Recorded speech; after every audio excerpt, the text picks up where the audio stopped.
I just realized halfway through that I accidentally formatted the card on the camera that I am shooting on right now, and that was a huge mistake. Yeah, let's hit that intro.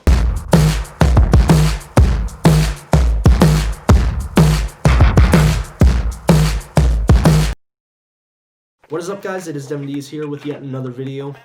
I hope you're all doing well. I hope you're having a happy new year so far. And I hope you're actually enjoying this new setup that I have. I wanted to separate myself from the background, and I have this whole new YouTube mini studio setup. Hope you're actually enjoying that backlight as well. But anyway, so today we are actually talking about the new camera that I have right now, which is the EOS R6, which, by the way, I am shooting on right now.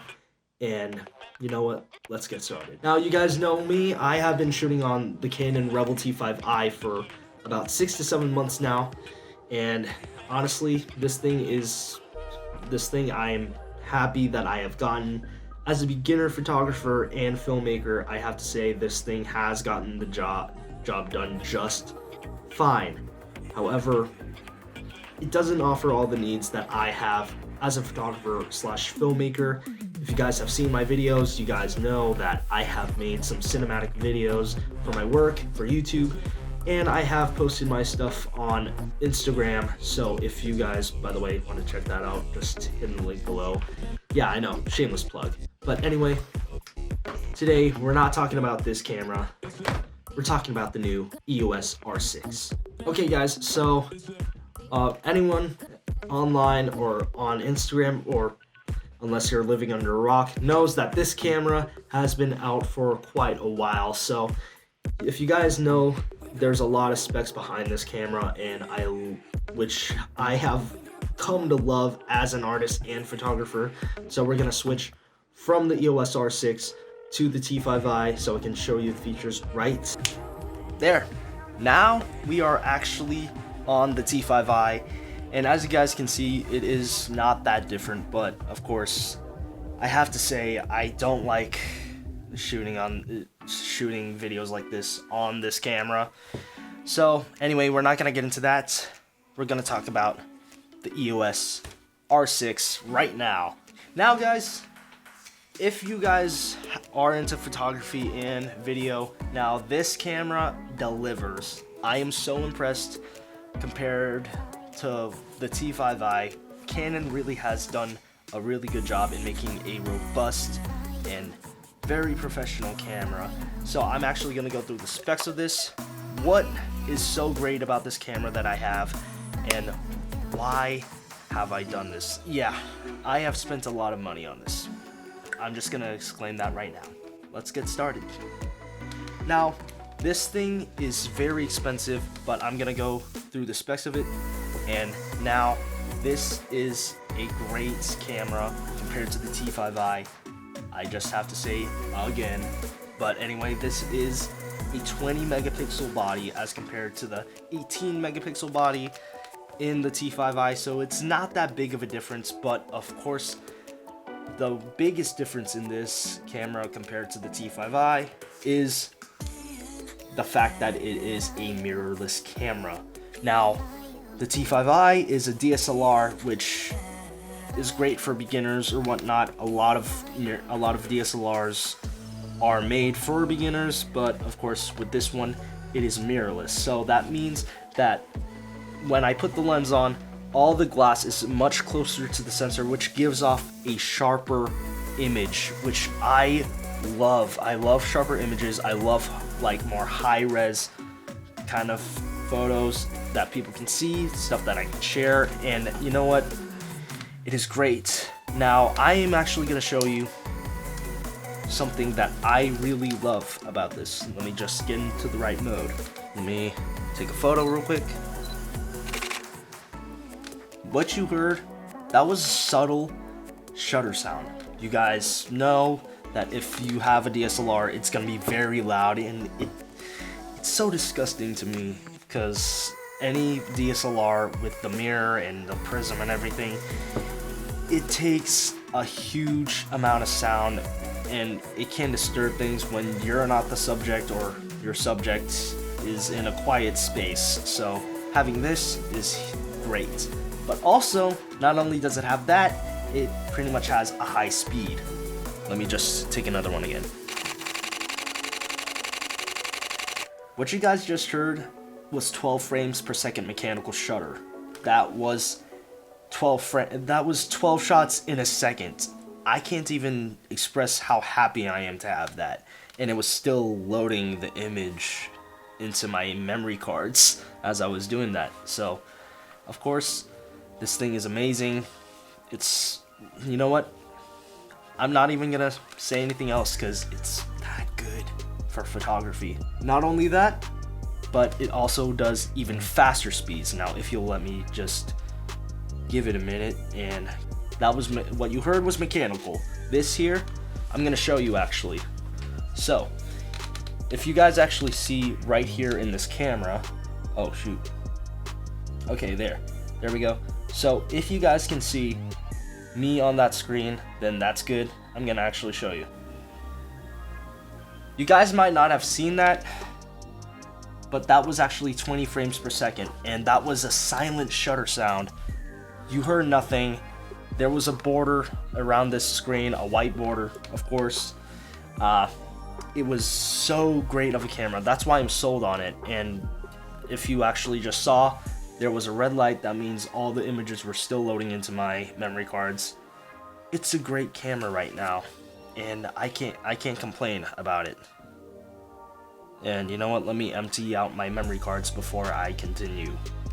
Now guys, that was actually all the photography specs behind this camera. Now for I can't wait to get into this. But guys, for this next wait, what was I gonna say? For the next thing on this camera is video. Now video is very important to me. What do I love about this camera? How does it work? I just can't wait. It feels great. I'm so excited. That's pretty much all I have to say. But anyway, this thing does 4K up to 4K at 60 frames per second, which is great resolution. And not only that, it has all those log modes, which is pretty much a flat color picture profile that I use to make my stuff look more cinematic, more high quality, and it's a great camera. Not only does it do 4K 60 frames per second, it also does full HD at 120 frames per second. Now anyone who knows anything about video knows that that means this does full HD slow motion video, and not a lot of cameras can do that. So like even your iPhone can. Some people even switch to Sony because not a lot of cameras can do slow motion video or 4K 60 frames per second. That's why I really love this camera. It's just great. I don't know what else to say about it. Now, of course, I have to talk about the lenses on this thing. Now, if anyone knows anything about Canon's new mirrorless camera line, they come out with these new RF mounted lenses, which is great. So it does add some speed features to your workflow as an artist or whatever. But anyway, they have this thing on the end here called the control ring, which hasn't been on any lens before, but I have to say this means that you can set any customization to the ring, and I actually use this for my ISO, and I use this top dial right here, this back dial for my aperture, this one for my shutter speed, and then this wheel in the back right here, if you can see that at all, that is used for my white balance. So of course, usually you have to go to different menus for all this stuff and just set it yourself, but this is making things faster in the moment. So I can change the shutter speed, change the aperture, and use this ring for ISO, and then I use this wheel in the back for my white balance. So everything is happening much faster than I could hope for, and that is amazing for me as a photographer and a filmmaker, because I love just getting things done and getting things out of the way. Because with my T5i, this thing, I gotta be honest, when it came to filmmaking and videos and photography, this thing would take a long time. The autofocus was slower, there was no control ring on the lenses that it offered, and of course I had to go to different menus to set the camera settings on this camera, on that camera, not this camera. But this is making everything a lot easier for me, because now I don't have to go in post-production and make everything slow motion like I used to.